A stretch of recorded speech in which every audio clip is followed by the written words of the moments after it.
Hyderabad power సర్కిళ్లను అదానీకి అప్పగించేందుకు CM Revanth Reddy ప్రకటన ఇచ్చారని కేటీఆర్ అన్నారు. కేటీఆర్ వ్యాఖ్యలకు భట్టి విక్రమార్క కౌంటర్ ఇచ్చారు.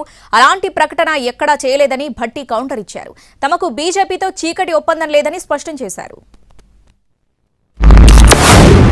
తెలంగాణ కొంగు బంగారం సింగరేణిని వాళ్ళ చీకట్లోకి నెట్టే కుట్రలు కేంద్ర ప్రభుత్వం చేస్తే ఈ రోజు కాదు అధ్యక్ష, మొదటి నుంచి వ్యతిరేకిస్తూ వచ్చినాం, అడ్డుకున్నాం. కిషన్ రెడ్డి గారు పిలుస్తారు, మా డిప్యూటీ సీఎం గారు పోతారు, ఇద్దరు సింగరేణి గన్లను వేలం వేస్తుంటే చిరునవ్వులు చిందిస్తూ ఒకటే వేదిక పంచుకుంటుంటే మేమైతే ఆశ్చర్యపోయినాం అధ్యక్ష.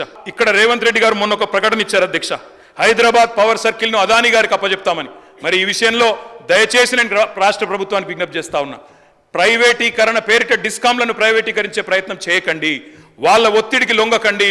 వాళ్ళు మోటార్లకు మీటర్లు పెట్టాలంటే దానికి లొంగవద్దని చెప్పి కూడా నేను ప్రభుత్వానికి విజ్ఞప్తి చేస్తా ఉన్నా అధ్యక్ష. రాష్ట్ర ప్రయోజనాలే మాకు ముఖ్యమైనవి. భారతీయ జనతా పార్టీతో మేము అంటగాగట్లేదు. మాకు వాళ్ళకి ఎటువంటి అండర్స్టాండింగ్ లేదు, చీకటి ఒప్పందం లేదు. రాష్ట్ర ప్రయోజనాలే మాకు ముఖ్యం. ముఖ్యమంత్రి గారు ఎక్కడో ఎవరికో ప్రైవేటైజ్ చేయడానికి ఇస్తున్నారని చెప్పారని మాట్లాడుతూ ఉన్నారు. ఎక్కడ చెప్పలేదే, ఎక్కడ చెప్పారు, ఎవరు చెప్పారు? ఏదో పేపర్లో ఎవరో రాసిన దాన్ని పట్టుకొని అడ్డగోలుగా సభలో మీరు అట్లా మాట్లాడితే ప్రభుత్వం పైన మన అర్థం ఉందా? ఇది మినిమం ఉండాలి కదండి. మీలాగా అడ్డగోలుగా ఏది పడితే అది చేసేవాళ్ళం కాదు. రాష్ట్ర ప్రయోజనాలే మాకు ముఖ్యం. నెంబర్ 2, మీరు సింగరేణి కాలనీస్ గురించి కూడా ఏదో మాట్లాడారు, ఆక్షన్స్ గురించి. దానికి సంబంధించి డెఫినెట్గా ఎస్, మేము రెడీగా ఉన్నాం, దాని మీద చర్చకి సిద్ధమే.